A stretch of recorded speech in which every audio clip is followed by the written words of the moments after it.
Welcome to the Family Office Sherpa podcast. I'm your host, Shaun Parkin, founder and managing director of Whole Road Investments. The aim of this podcast is to provide practical and implementable advice for those looking to build, manage, or service a family office. This is not, however, investment advice, so please check the disclaimer in the show notes. In this episode, I'm covering the lessons learnt on how family offices invest.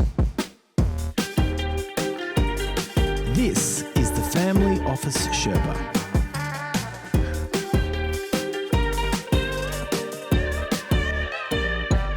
Right. So I thought I would cover in this episode some of the lessons I've learned over the last, let's call it nearly 13 years of either interacting as an asset manager, so when I was at State Street Global Advisors, or within the investment committee / team. Because it's been incredibly interesting. And as much as we like to believe that there is, you meet one family office, there's lessons that are across the board, I think. And, there's an element of, a lot of the things that I see in one family office, I see in another, and I see in another. Some of them are positives. A lot of them are positives, to be honest, but a few of them, can create some challenges. So I thought I'd just sort of go through, honestly, off the top of my head and what I was thinking about over the last couple of weeks, my experience in the investment office, really. So let's get started. First one, a lot of family offices lean into what they know and love and what they do well.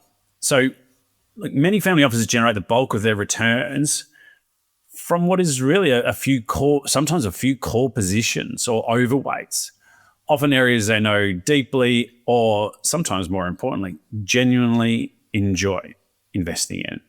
So it's not what you'd call reckless concentration or something similar. It's, let's call it focused conviction as another term. Right, which allows the single family office to lean into what, honestly, they've got a real skill set in and probably have made significant wealth in the past. I guess the lesson here of it's okay to lean into what you're good at and what energizes you, as long as you have, as I've always sort of mentioned, the governance structure in place. Number 2, relationships tend to trump everything. The most resilient family offices that I know have valuable and value long-term partnerships, which to a lot of outsiders, or to outsiders that come in, some of them don't make sense, right? So one of the ones that you see often is the long relationship with those that they were around when the business, this is particular for first generation, the business was being built. And that includes advisors, it can include accountants, managers, all sorts of different things. The relationships that are often formed during challenging or the build phase tend to be really, really long lasting. The trust built becomes priceless, especially when the stakes are high. And that's, as a business owner myself, I understand these things. I think the relationships that I built in year 1, 2, and 3 of the business, when honestly you'd go, where's this revenue coming from? Where's this client base coming? All these sorts of things. They're the ones that are still very close to my heart. Right. And I don't think that'll ever change, regardless if it ends up Whole Road and ended up being a $1 billion business or whatever it ends up being. Those initial relationships built in the furnace of these challenges are really important and I believe will be long term as well. So I understand. Number 3, personality fit beats credentials a lot of the time. And I know I've kind of touched on this with staffing previously, but I guess I wanted to reiterate this point, which is this recurring theme of the bad outcomes that I've seen in family offices rarely stem from bad investments, but they tend to stem more from poor personality or poor personal fit. And that can be across, they are very lean businesses, lean offices. So you can understand why a bad fit personality-wise can cause friction across the line. It's investment staff, it's accounting, finance, whatever it ends up. Even if it's just one or two people in the office, maybe more importantly, if it's only one or two people in the office, if you don't get that personality fit, it can be really problematic. And that's where I've seen things like friction and things like that occur more. I think things like that are hard to check on a CV, temperament, ability to get along with everybody, those more personable people are always valued higher within this structure. It's not necessarily on the CV, but it's going to be around how they interact with everybody. How can they articulate themselves? Things like that, and reduce staff turnover and friction because of it. So yeah, I know I'd kind of sound like a bit of a broken record with this personality fit thing, but I just think it's, in my experience on the investment side, like the way they invest, getting those in place is, those personality fit is such an important thing.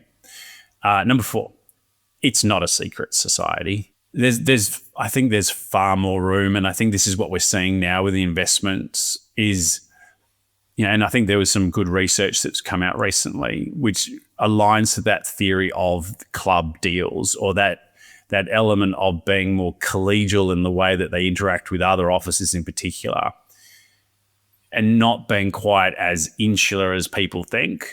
I think the people that think they're insular are probably trying to sell them something, and that's all the conversation they have with them. Here's my product, here's my solution. They're very hard to get a reaction from, therefore they must be hard to reach, or they're insular. No, they're not always open to sales pitches from the get-go, right? And I think the other aspect of this as well is that most people, when you talk to people that work within single family offices, they are really open around sort of the challenges they have or the opportunities they're looking for from an investment perspective. And, having conversations around that and that openness, I think benefits everyone. So I think that's another thing that I've noticed in the family office investment space anyway. Number 5, due diligence is often human. It's a referral from a person. In practice, referrals drive a lot of decisions more than, spreadsheets or some version of due diligence process and things like that. Sometimes you just trust someone and you trust that they're an advocate for you, for the investment team and the family. And for better or worse, like, it's not to say that this is a great way of doing things, but it's certainly the way that most single family offices that I know, and I know a lot of sort of more founders and first and second gen family offices, and they are really happy to take on referrals, especially from certain individuals. The reputation and character and honestly shared experiences, like when, again, we go back to that, the relationships built within the furnace of the build of the business, they hold a lot of weight. And if they say, oh, we're investing with this manager, or we've got this advisor, or whatever it ends up being, then that is, for some people, as much due diligence as they need to do. And you do see that quite a lot. Number 6, things can change quickly or they can take forever. In family offices, momentum is rarely linear. Some initiative I've seen start and finish, the decision is made within almost instantaneously. And others, in particular when the principal has decision-making rights and can go yep or no or whatever, that happens quite quickly and execution follows.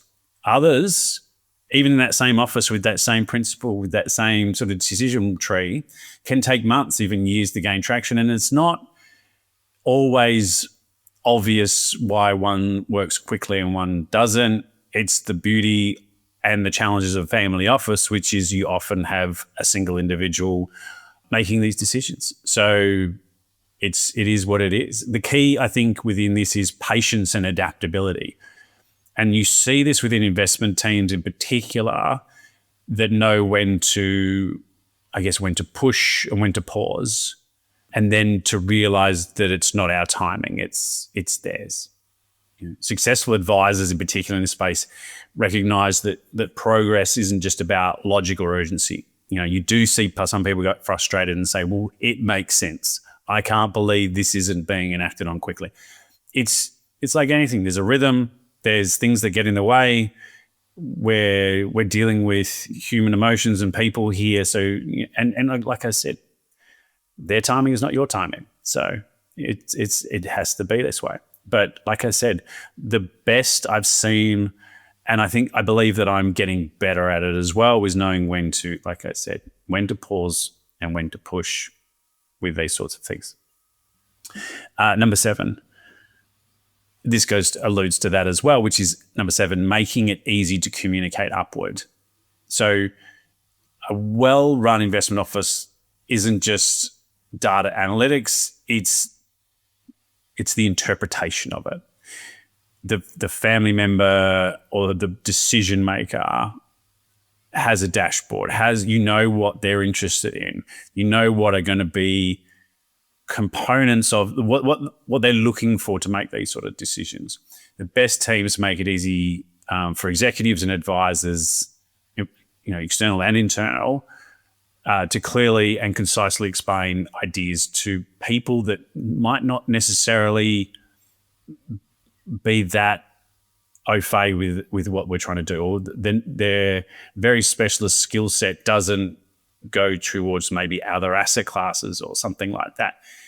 It also means that reporting needs to be simple with clear narratives and a lack of jargon. And I've got to say, I find myself getting into this trap sometimes, which is that I think what I've written is super interesting or super, is articulates as well. And then I'll read it or I'll get some feedback which says, we don't understand what you're talking about here, or this sounds way too technical. I stopped reading halfway through.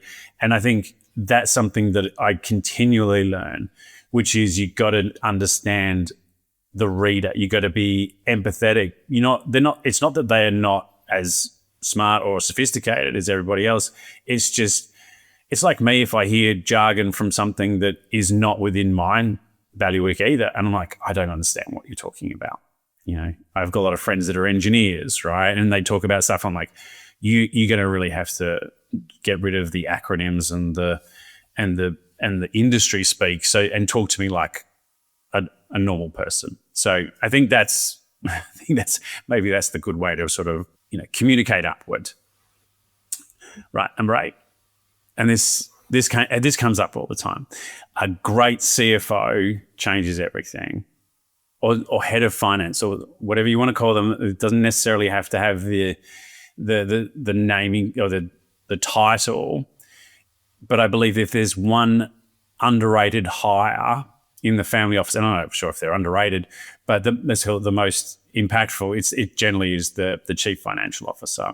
So the right person in this, because like I said, it's a really flat structure. And so if you get the right CFO or head of finance, whatever you want to call them, it creates the great thing, which is it creates structure, it creates discipline around the office, and it improves visibility of what's happening, not just for finance, but really for the entire investment operation. A strong CFO connects the dots between things like governance, liquidity, and strategy. When I just did, project work for infrastructure, mostly on the reporting side, it was nearly always the CFO that was driving that, because they were in charge of the data and they were in charge of managing the push and pull of cash flow that goes in and out of the office. And the investment team was plucking that data and putting it into their system. And so the person or the unit or the group that's most important in terms of, like I said, structure and discipline within this is the finance department. So yeah, a great CFO can be a wonderful thing. Number 9, logic doesn't always land, which basically means just because an allocation or structure makes sense to you in the investment team or the advisors in the investment team doesn't mean it's going to resonate with the family or the decision makers within it. Often you see, advisors coming from what I would call institutional backgrounds, and they often underestimate how different decision making can be in the single family office structure. It's not to say they aren't open to learning and are quick learners. It's more, well, this is really different. This is a different way of making these decisions, and maybe it does make sense to you and maybe it doesn't, but ultimately decision making that's led by things like values and legacy and emotions is different than potentially if you were providing an investment paper to a committee that runs a pension fund. It's very different, but the best professionals, I believe, learn to bridge that gap pretty quickly. Number 10, not everything has a financial outcome. And when I say not everything, I'm saying not every decision or not the reason why. And even the investment team or investment office, some of the most meaningful investments are in causes of people or experience. They don't necessarily show up in the performance reporting. Families that recognize this tend to have a more sustainable approach to wealth, I think. And I don't think you can separate them, or I find it very difficult to separate, values and things like that from the investment piece, because ultimately the investment piece is the implementation of the purpose.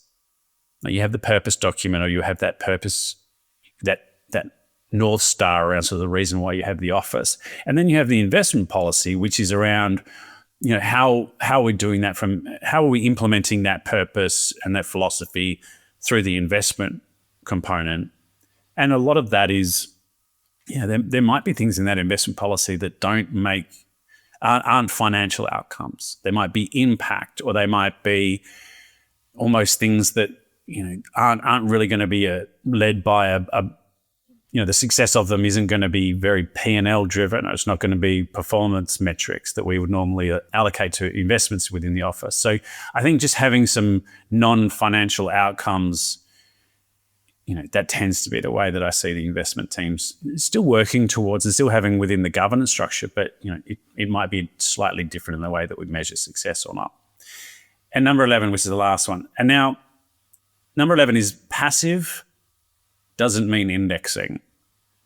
And I wanted to bring this one up because when I first started working with family offices, my job was to try and get them to use exchange traded funds, because that was my job. And when I talked about, passive investing, you could kind of see them go, well, all this is passive. It's like, what do you mean? It's like, well, because passive to family offices, especially those that have an operating business or have invested directly into businesses, passive means something that they don't control. They're giving the control over to someone else. And so therefore funds management in terms of active or passive or hedge funds or anything like that is passive unless they, are GP staked or something like that. So I just wanted to bring this one up because I'm not sure if it's the naming convention, but I just thought it was funny. So every time someone would talk to me about passive, I go, yeah, that sounds great. You don't believe in indexing, you mean active. It was a kind of a funny conversation, especially at the beginning. Right. So that's I think that was 11. I think that was, I've learned a lot more, but these are the 11 that I'm going to articulate today. And I guess the conclusion is, investing lessons from family offices, it's never about finding the perfect model, right? As you can tell from the 11, they do have this overarching overlay, I guess, of it's people, it's things like purpose, and it's the patient capital of single family offices, which I think are are almost unique in their ability to be patient, but that patience is at the individual level rather than, say, I don't know, like a foundation or something like that. So the best families I find anyway, when I say the best families, the best family office investment teams tend to lean into what they know. They partner with people they trust, and they stay grounded in what matters most. And that's really all you can look for, I think. So if you're interested in understanding more about how I work with clients around these sorts of things, please feel free to email me, Shaun, so SHAUN, at hallroad, HALLROAD.com.au, or you can message me on LinkedIn. I'm always pretty active there. If you're enjoying the podcast, please ding the little alert bell so it'll tell you when the next one's there. Also, you'll see there's like star ratings. Give me a rating if you feel like it, but to be honest, I've only just noticed those on the podcast that I listen to. If you feel like rating it, that would be very cool. If you want to know more about the Family Office Sherpa, there's the dedicated website, which is at www.thefamilyofficesherpa.com, where you'll find the podcast, newsletters, guides, and videos. Till next time, thanks for listening.